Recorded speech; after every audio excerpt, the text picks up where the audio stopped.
جی تو viewers, journey of novels کے plate form پہ آپ کو خوش آمدید کہتا ہوں۔ تو شروع کرتے ہیں آج کی قسط۔ ایک روز میں نے اپنی سوزوکی کار میں فرحین کا پیچھا کیا۔ وہ ٹوٹا کار میں سوار تھیں اور خود ہی ڈرائیونگ کر رہی تھیں۔ تایا کی بیٹی نازلی ان کے ساتھ بیٹھی تھی۔ فرحین نے سفید چادر اوڑھ رکھی تھی، آنکھوں پر دھوپ کا چشمہ تھا۔ وہ ہنسی پرکشش نظر آ رہی تھیں۔ نازلی کو ایگزیم سینٹر پر پہنچا کر وہ واپس مڑنے لگیں تو میں ایک دم گاڑی کے قریب چلا گیا۔ انداز ایسا ہی تھا جیسے اچانک آمنا سامنا ہو گیا ہے۔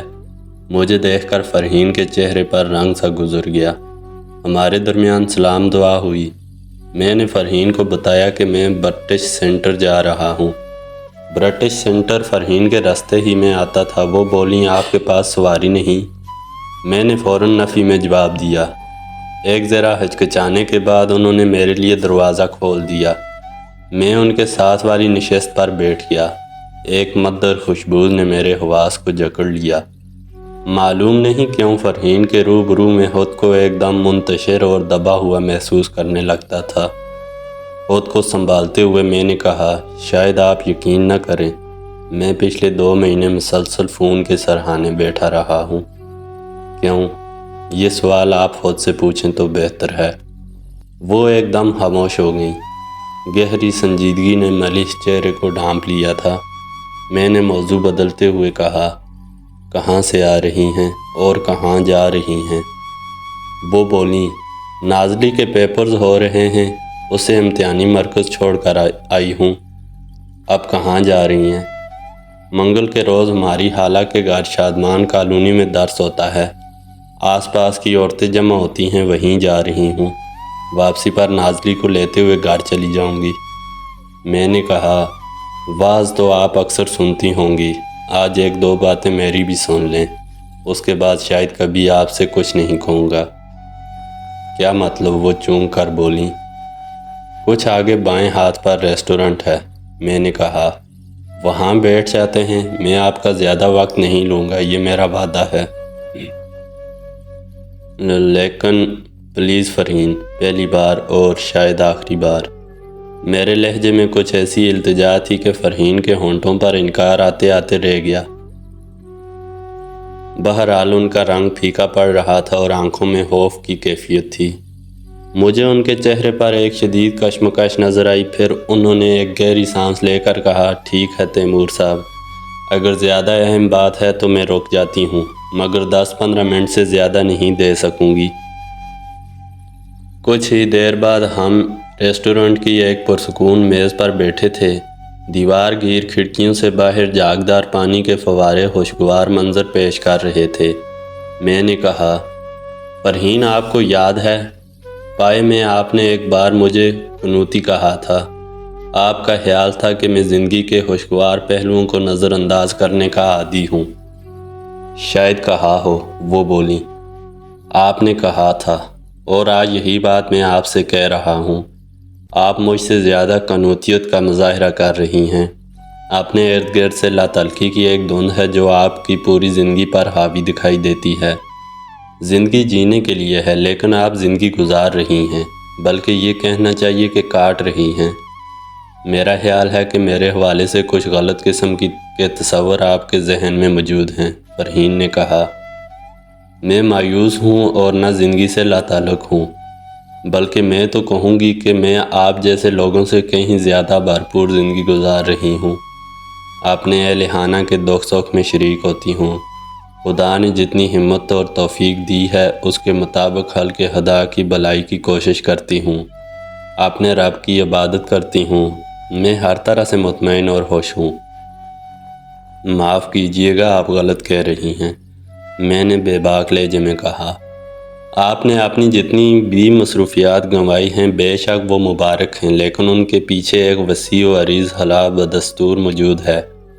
آپ خود کو کتنا بھی مصروف کر لیں، یہ خلا نہ صرف موجود رہے گا بلکہ پھیلتا جائے گا۔ کیا آپ مجھے نفسیاتی مشورے دینے کے لیے یہاں لائے ہیں؟ آپ نے بھی تو مجھے اس سے ملتے جلتے مشورے دیے تھے۔ ان مشوروں کے نتیجے میں نے خود کو کافی بدلا ہے۔ اب میں چاہتا ہوں کہ میرے ناچیز مشوروں کے نتیجے میں آپ بھی خود کو تھوڑا بہت بدلنے کی کوشش کریں، اور نہ بھی کریں مگر کم از کم سنیں تو صحیح۔ آپ کی باتیں بہت الجھی ہوئی ہیں۔ مشکل مسئلوں کے بارے میں جو باتیں کی جاتی ہیں وہ اکثر الجھی ہوئی ہی ہوتی ہیں۔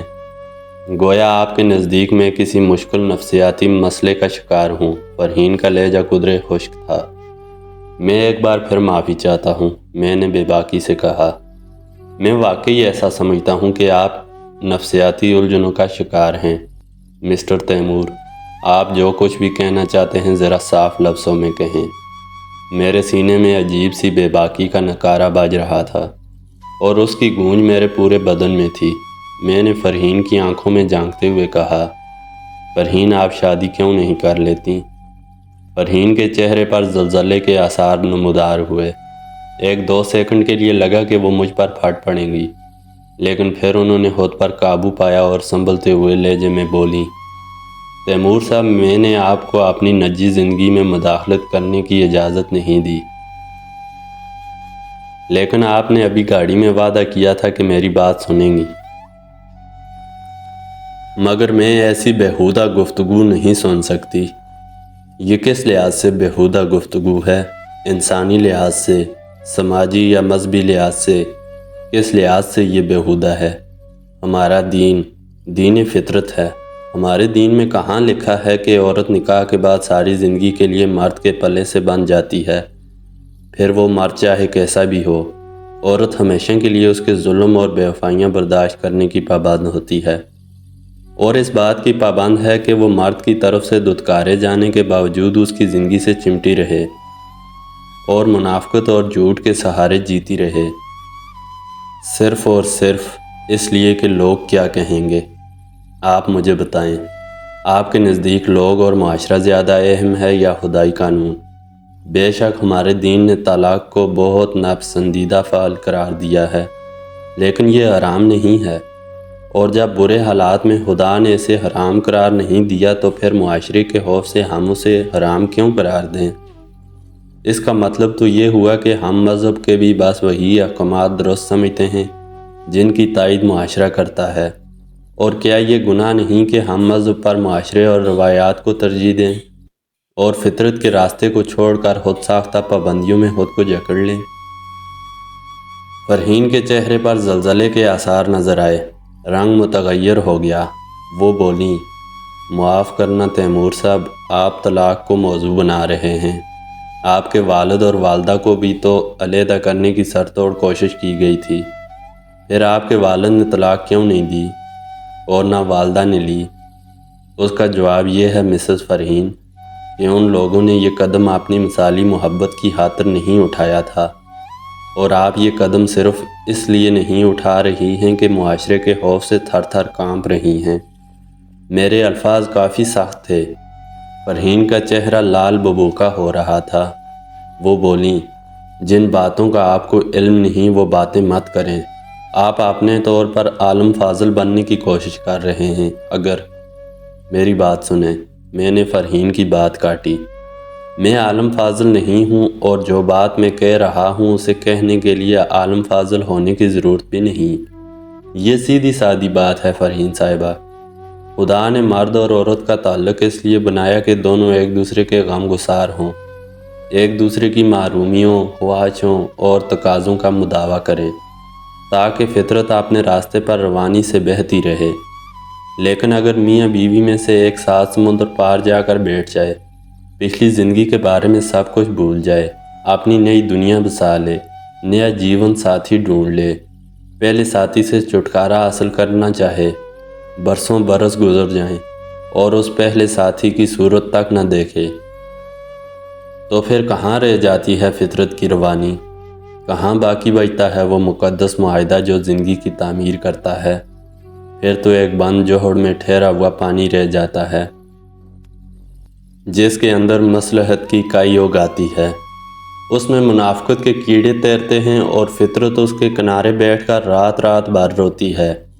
اس جوہر سے اٹھنے والی بسان کو کبھی وظیفہ جات کی اگربتیوں میں چھپایا جاتا ہے، کبھی فلاحی کاموں کی دھونی دی جاتی ہے، کبھی صبر و برداشت کے ملبے سے ڈھانپا جاتا ہے، ان کوششوں سے بے شک حد سے شامہ کو سکون ملتا ہے اور ماحول صاف ستھرا محسوس ہوتا ہے، لیکن وہ بسان تو اپنی جگہ موجود رہتی ہے اور اندر ہی اندر پھیلتی چلی جاتی ہے۔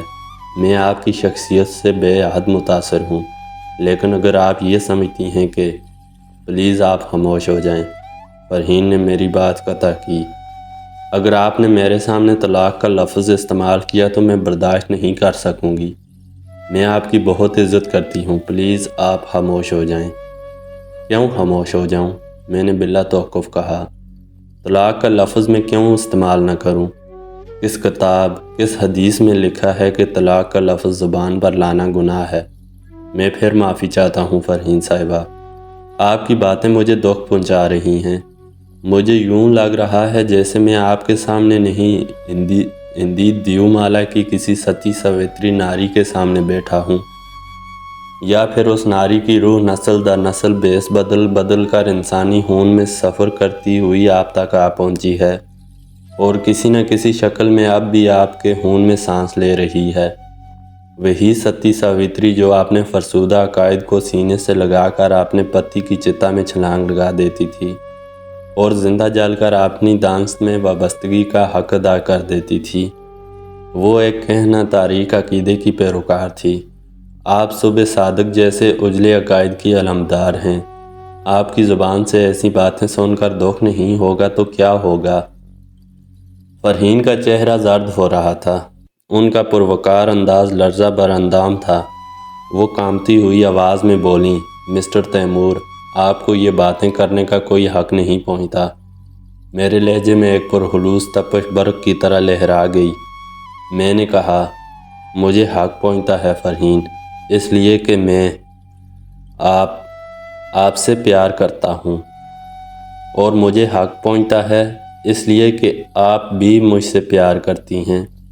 جیسے ایک چھناکے سے بہت بڑا فانوس فرش پر گر کر چکنا چور ہو گیا۔ فرحین کی پھٹی پھٹی نظروں سے میری طرف دیکھتی چلی جا رہی تھی۔ ان کا رنگ بالکل ہلدی ہو رہا تھا، ایک سکتے کی سی کیفیت تھی۔ ان کے دونوں سرخ و سفید ہاتھ میز پر دھرے تھے، کلائیوں میں آڑی ترچھی چوڑیاں بلی لگ رہی تھیں، مگر یہ ہاتھ جذبات کی شدت سے کانپ رہے تھے۔ ان لمحات میں میرے دل کے اندر یہ نہایت ہی شدید خواہش پیدا ہوئی کہ میں ان ہاتھوں پر اپنا ہاتھ رکھ دوں اور ان کی ساری لرزش، حدت اور لطافت کو ہمیشہ کے لیے اپنی ہتھیلیوں میں جذب کر لوں، مگر یہ خواہش ہی رہی۔ انہوں نے نہایت ہی غضبناک سرگوشی میں کہا، آپ نہایت ہی بیہودہ شخص ہیں، میں لعنت بھیجتی ہوں آپ کی بکواس پر۔ انہوں نے اپنا ہینڈ بیگ اٹھایا اور ایک جھٹکے سے اٹھ کھڑی ہوئیں۔ آپ اس وقت غصے میں ہیں، میری باتوں پر ذرا یو شٹ اپ۔ انہوں نے تیزی سے میری بات کاٹی اور پاؤں پٹکتی ہوئی باہر چلی گئیں۔ میں اپنی جگہ بیٹھا رہا، پھر پیکٹ نکال کر سگریٹ سلگایا۔ اس گفتگو کا انجام میری توقع سے زیادہ تلخ ہوا تھا۔ بہرحال یہ تسلی تو مجھے تھی کہ جو کچھ میرے دل میں تھا وہ میں نے فرحین کے سامنے کھول کر بیان کر دیا ہے۔ اگلا ایک ہفتہ میں نے سخت پریشانی میں گزارا۔ کوئی لمحہ ایسا نہیں تھا جب فرحین کا خیال میرے ذہن میں نہ ہو۔ اس کے یاد آنے کے ہزارہ بہانے تھے اور بہانوں کا یہ سلسلہ صبح سے رات گئے تک ٹوٹتا نہیں تھا۔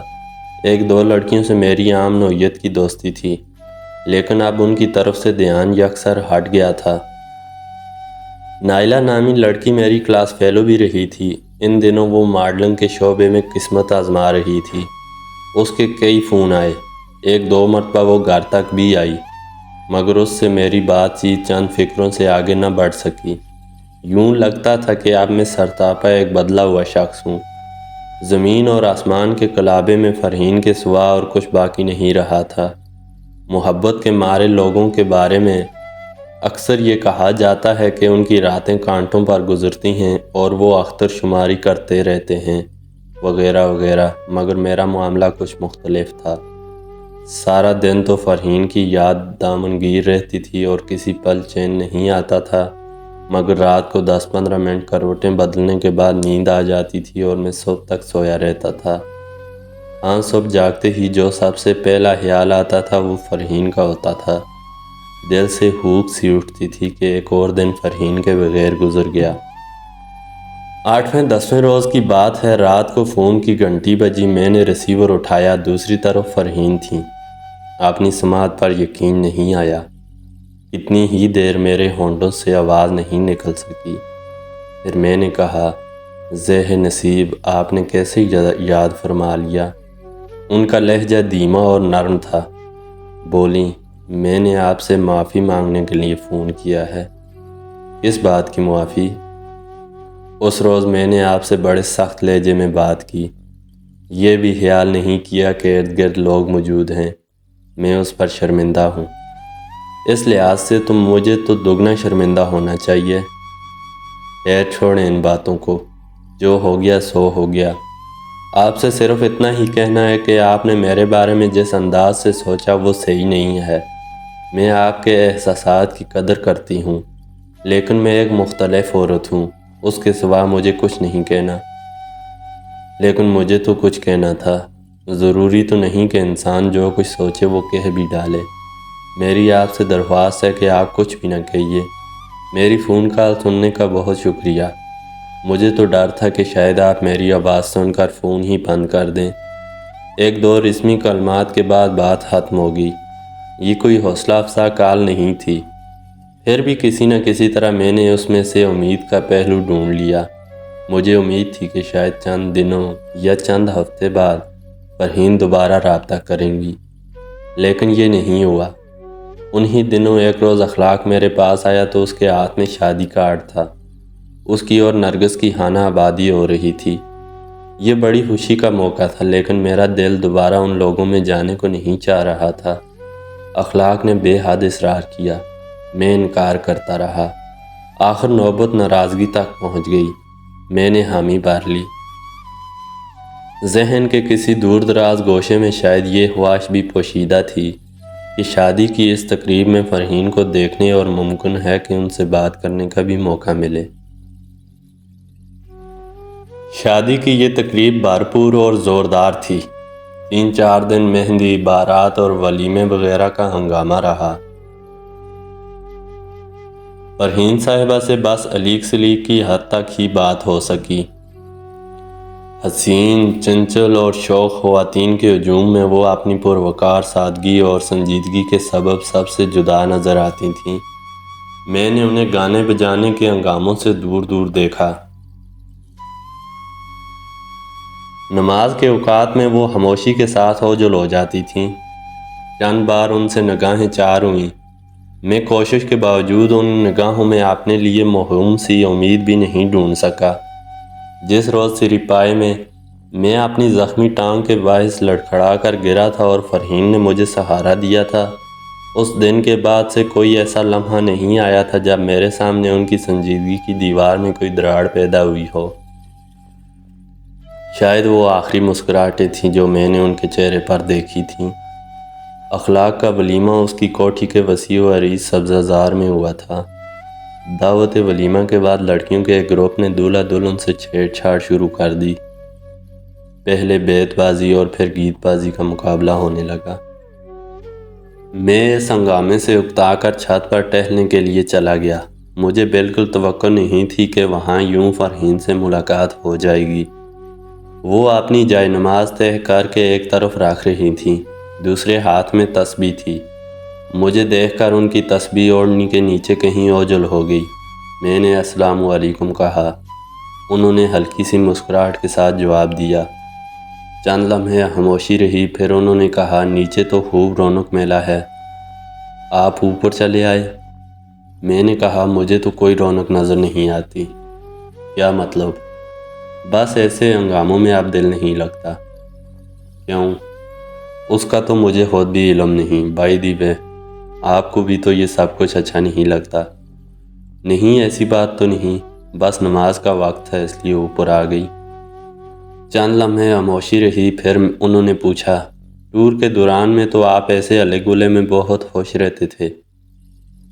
بس میں خود کو کچھ بدلا ہوا محسوس کر رہا ہوں۔ اگر یہ مثبت تبدیلی ہے تو بہت اچھی بات ہے۔ اس تبدیلی میں دو مثبت باتیں ہیں۔ ایک تو یہ مثبت تبدیلی ہے، دوسرا آپ کی وجہ سے آئی ہے۔ میں نے بے باکی سے کہا، میری وجہ سے؟ جی ہاں، سچی کھری بات تو یہ ہے کہ جو کام میری والدہ سے بھی نہ ہو سکا وہ آپ نے کر دکھایا ہے۔ میں کھلے دل سے اعتراف کرتا ہوں کہ مجھ میں بہت سی برائیاں تھیں، لیکن اب میں ہر روز خود کو پہلے سے کچھ بدلا ہوا محسوس کرتا ہوں۔ ان کے چہرے پر عجیب سی چمک نظر آئی، اس میں خوشی کی جھلک تھی اور اس فخر کا احساس بھی کہ ان کی ذات کے حوالے سے کسی کے لیے بہتری کی کوئی صورت نکلی ہے۔ میں آپ کو چند کتابیں بھجواؤں گی، وہ پڑھیے گا۔ جیسے ایک دم ان کے منہ سے نکل گیا، ضرور بھجوائیے گا، میں انتظار کروں گا، میں نے جلدی سے کہا۔ خوشگوار ہوا کے شریر جھونکے ان کی اوڑھنی سے اٹکلیاں کر رہے تھے۔ انہوں نے اوڑھنی کو مضبوطی سے تھوڑی کے نیچے تھاما اور مجھے خدا حافظ کہتی ہوئی نیچے چلی گئیں۔ 3-4 دن بعد مجھے گھر کے پتے پر ایک پارسل موصول ہوا۔ اس میں چند کتابیں تھیں۔ ان کتابوں کے موضوعات فلسفہ اور انسانی نفسیات تھے۔ 2 کتابیں خالص اسلامی نوعیت کی تھیں۔ میں نے ان کتابوں کو جستہ جستہ پڑھا۔ حقیقت یہ تھی کہ ان کتابوں سے بھی زیادہ تحریک مجھے فرحین کی ذات سے مل رہی تھی۔ میں وقتاً خود میں تبدیلیاں محسوس کر رہا تھا اور میرے دل کی گہرائی میں تبدیلی کی خواہش پیدا ہو رہی تھی۔ چند روز بعد فرحین کا فون ملا۔ انہوں نے مجھ سے کتابوں کے بارے میں پوچھا۔ یہ جان کر ان کے لہجے میں خوشی کی جھلک محسوس ہوئی کہ میں نے کتابوں میں دلچسپی لی ہے۔ وہ مجھ سے نازکانہ لہجے میں باتیں کرتی رہیں، تاہم الفاظ کا انتخاب ایسا تھا کہ نصیحت کا بھاری پن محسوس نہیں ہو رہا تھا۔ میں قائل ہو گیا کہ وہ گفتگو کرنا جانتی ہیں۔ باتوں باتوں میں انہوں نے مجھ سے اخلاق کا بھی ذکر بھی کیا۔ کہنے لگیں وہ آپ کا دوست ہے، آپ کی بات مانتا بھی ہے، اسے تھوڑا بہت سمجھاتے رہا کریں۔ دنیا کے ساتھ ساتھ کچھ نہ کچھ دھیان تو دین کی طرف بھی ہونا چاہیے۔ اخلاق کے مشورے سے نرگس نے بال کٹوا لیے ہیں، کبھی کبھی پتلون بھی پہن لیتی ہے۔ رات گئے تک VCR پر فلمیں دیکھتے ہیں، دوپہر 11 بجے بھی ان کے گھر پہنچو تو سوئے ہوئے ملتے ہیں۔ میں نے کہا شادی کے بعد وہ صرف 1-2 بار مجھ سے ملا ہے، اب جب بھی ملے گا اس سے بات کروں گا۔ 8-10 منٹ کی گفتگو کے بعد فرحین نے خدا حافظ کہہ دیا۔ میں ان کی گفتگو پر غور کرنے لگا۔ بڑا نفسیاتی انداز تھا ان کا۔ وہ مجھے اخلاق کو سمجھانے کا کہہ رہی تھیں۔ ظاہر ہے کہ جب انسان کسی دوسرے کو سمجھاتا ہے تو وہ اپنے آپ پر بھی غور کرتا ہے کہ کہیں وہ خامیاں اس کے اپنے اندر بھی تو نہیں، یوں بالواسطہ اس کی اپنی اصلاح بھی ہوتی ہے۔ اس کے بعد کبھی کبھار فرحین کا فون آنے لگا۔ ان کی آواز میرے دل کے ویرانے کی قسمت جگا دیتی۔ بنجر کان جیسے سیراب ہونے لگتے۔ میں بہت کم بولتا، یوں انہیں زیادہ بولنے کا موقع ملتا اور میں زیادہ دیر تک ان کی آواز سن سکتا تھا۔ ان کی گفتگو کے زیادہ موضوعات اخلاقی ہی رہے۔ اگر اخلاقیات کے علاوہ بات ہوتی تو بھی اس کا لباب اخلاقیات ہی ہوتا۔ وہ الفاظ کا انتخاب اتنی احتیاط سے کرتی کہ کسی مرحلے پر بھی یہ گمان نہ ہوتا کہ وہ سمجھانے بجھانے کا کام کر رہی ہیں، مگر اس کے ساتھ ساتھ غیر محسوس طور پر ایک تعلق بھی ہمارے درمیان پروان چڑھ رہا تھا۔ ایک طرح کی وابستگی آپوں آپ وجود میں آ رہی تھی۔ وہ ہفتے میں 1 بار ضرور فون کرتی تھیں۔ اگر کبھی ان کا فون نہ آتا تو میں شدت سے انتظار کرتا اور گھر کے خالی کمروں میں بے قرار پھرتا۔ ایک بار مجھے کام کے سلسلے میں 3 ہفتے کے لیے فرم کے برانچ آفس سنگاپور جانا پڑ گیا۔ میری واپسی پر فرحین نے مجھے بتایا کہ وہ عادتاً ہر ہفتے مجھے رنگ کرتی رہی ہیں اور یہ حقیقت تھی کہ ہمیں ایک دوسرے کی عادت سی ہوتی جا رہی تھی۔ 1-2 بار میں نے دل کڑا کر کے فرحین سے اس کی نجی زندگی کے بارے میں بات کرنا چاہی، لیکن انہوں نے مجھے جہاں کا تہاں روک دیا۔ مجھے شدید خطرہ محسوس ہوا کہ کہیں ہماری بات چیت کو ہمیشہ کے لیے فل سٹاپ نہ لگ جائے۔ وہ اس موضوع کا ذکر تک پسند نہ کرتی تھیں اور نہ مستقبل میں یہ امید نظر آتی تھی کہ وہ اپنے رویے میں تبدیلی کریں گی۔ کبھی کبھی ہم ایک گھنٹہ بھی فون پر باتیں کرتے رہتے، لیکن مجال ہے کہ اس گفتگو میں کوئی ایک لفظ بھی ایسا آتا جسے کسی بھی لحاظ اور معیار سے نامناسب قرار دیا جا سکتا۔ مگر یہاں ایک سوال اور پیدا ہوتا ہے۔ بے شک وہ مجھ سے بے حد محتاط گفتگو کرتی تھی، لیکن گفتگو کرتی تو تھیں۔ اس گفتگو کے لیے وہ مجھے فون کرتی تھیں۔ بے شک ہمارا تعلق ایک ہی فیملی سے تھا، مگر ہم نامحرم تھے۔ ظاہر ہے کہ وہ اہلِ کو بتا کر یا ان سے اجازت لے کر تو فون نہیں کرتی تھیں۔ اس پہلو پر میں غور و خوض کرتا تو ایک ہی بات سمجھ میں آتی، وہ میرے ساتھ اپنی گفتگو کو صرف اور صرف میری اصلاح کے پس منظر میں دیکھتی تھیں۔ میرے ساتھ گفتگو کے لیے لاشعوری طور پر انہوں نے جو جواز ڈھونڈا تھا وہ یہ تھا کہ وہ اپنی بات چیت کے ذریعے مجھے سنوارنے کی کوشش کر رہی ہیں، اور یہ حقیقت ہے کہ میں سنور رہا تھا، بلا ارادہ سنورتا چلا جا رہا تھا، مگر اس کے ساتھ ساتھ میرے اندر ایک خلا بھی پیدا ہو رہا تھا، اور یہ فرحین کا خلا تھا۔ اس خلا کو دنیا میں فرحین کے سوا اور کوئی پر نہیں کر سکتا تھا۔ میں اکثر سوچتا تھا کہ کیا فرحین اس خلا سے آگاہ ہیں؟ پھر میں سوچتا تھا کہ کیا فرحین کے اندر بھی کوئی ایسا خلا موجود ہے؟ دل کی گہرائیوں سے پھر آواز آتی تھی کہ ہو نہ ہو ایسا خلا موجود ہے۔ وہ گرما کی ایک چاندنی رات تھی۔ فرحین کا فون آیا۔ مجھ پر عجیب سا موڈ طاری تھا۔ قریباً 1 برس سے دل میں جو باتیں مچل رہی تھیں وہ لب پر آنے کے لیے بےقرار تھیں۔ پیمانہ صبر چھلک رہا تھا۔ باتوں کے دوران میں نے کہا، فرحین کبھی کامران صاحب کی امریکہ سے کوئی خیر خبر آئی ہے؟ نہیں، مختصر جواب ملا۔ کبھی آپ نے کوشش کی رابطہ کرنے کی؟ کبھی دل میں خیال نہیں آیا کہ ایسا کروں؟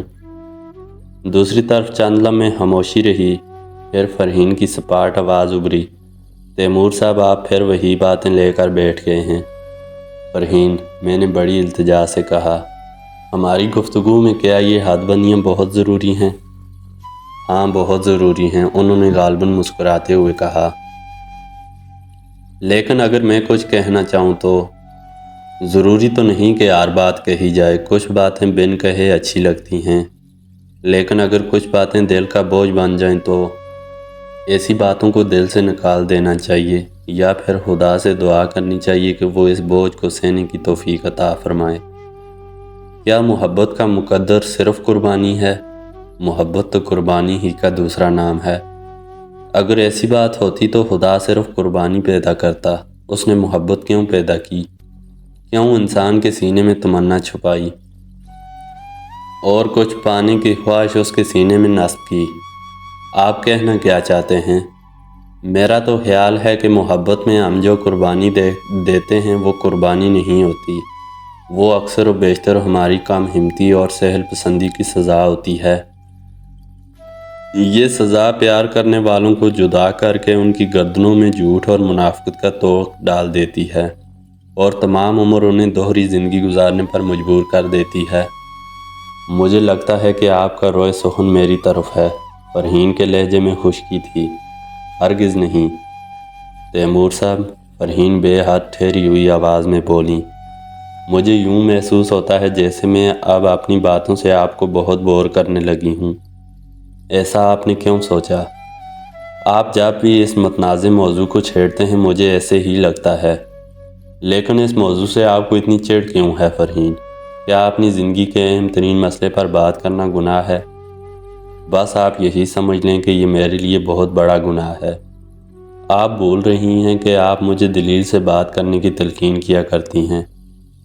گناہ کے لیے کوئی دلیل نہیں ہوتی تیمور صاحب۔ حسب توقع فرحین کے لہجے میں غیریت عود کر آئی تھی۔ اس روز ہماری گفتگو کا اختتام بڑے مایوس کن انداز میں ہوا۔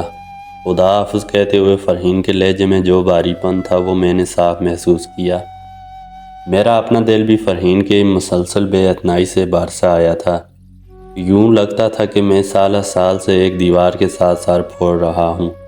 میرے قدم خود بخود اپنی خوابگاہ کی طرف اٹھ کے یہاں ایک الماری کے خفیہ خانے میں میرا چھوٹا سا بار روم موجود تھا۔ کبھی یہاں ہر قسم کی قیمتی شرابیں سجی رہتی تھیں، مگر اب اس خفیہ خانے کی رونق نہ ہونے کے برابر تھی۔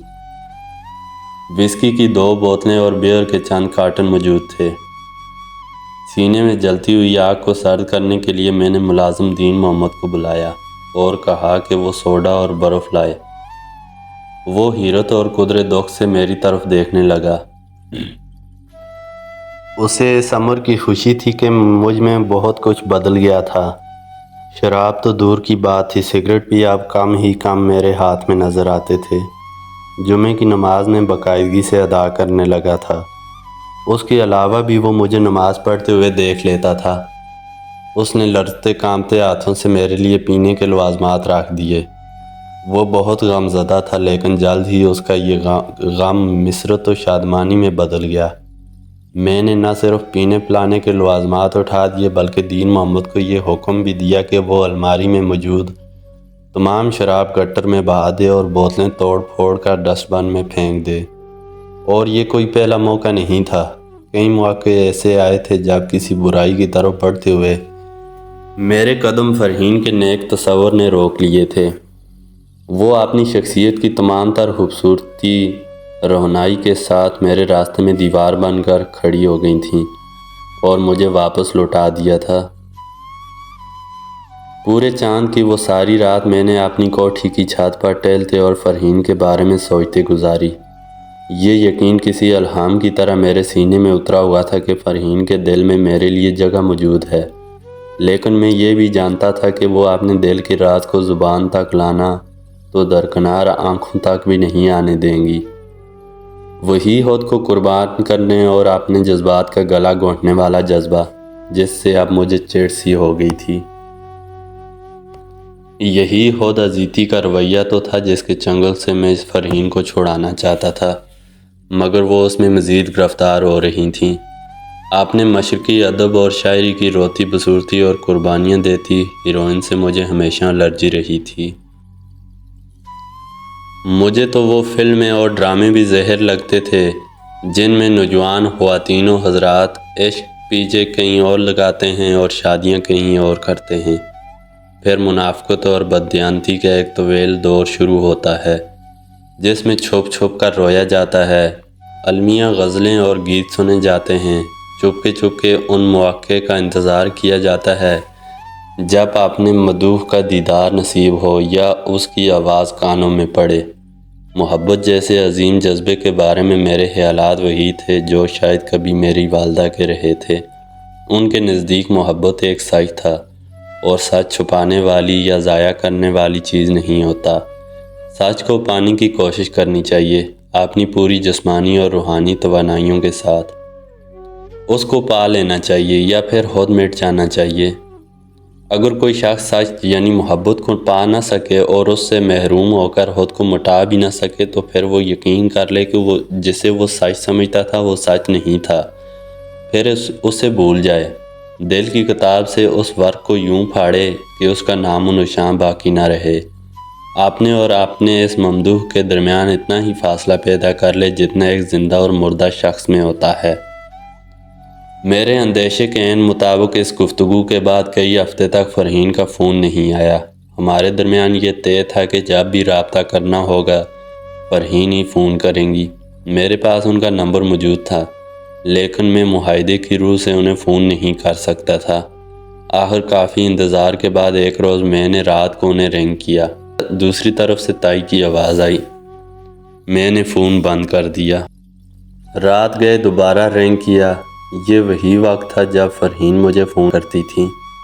مجھے امید تھی کہ وہ فون اٹھائیں گی لیکن اس مرتبہ بھی تائی کی خوابیدہ آواز سنائی دی۔ اگلے روز میں نے 2-3 بار کوشش کی، ایک دفعہ اینی اور 2 دفعہ تائی نے فون اٹھایا۔ مجھے یوں لگا جیسے فرحین نے فون اٹھانا ہی چھوڑ دیا ہے۔ میرے دل و دماغ میں ہلچل سی مچی ہوئی تھی۔ میں فرحین کو اس کے ہول سے نکالنا چاہتا تھا لیکن وہ خود ذرا سی بھی کوشش نہیں کر رہی تھی، بلکہ کسی وقت تو یوں لگتا تھا کہ وہ مزید ہول اپنے اوپر چڑھا رہی ہیں۔ ایک روز میں نے ان سے ملنے کا فیصلہ کیا۔ میں نے 2 دن تک وقفے سے انہیں کئی بار فون کیا۔ آخر ایک بار فرحین نے فون اٹھا ہی لیا۔ کہیں فون تو بند نہیں کر دیں گی، میں نے ہیلو کہنے کے بعد فوراً جملہ بول دیا۔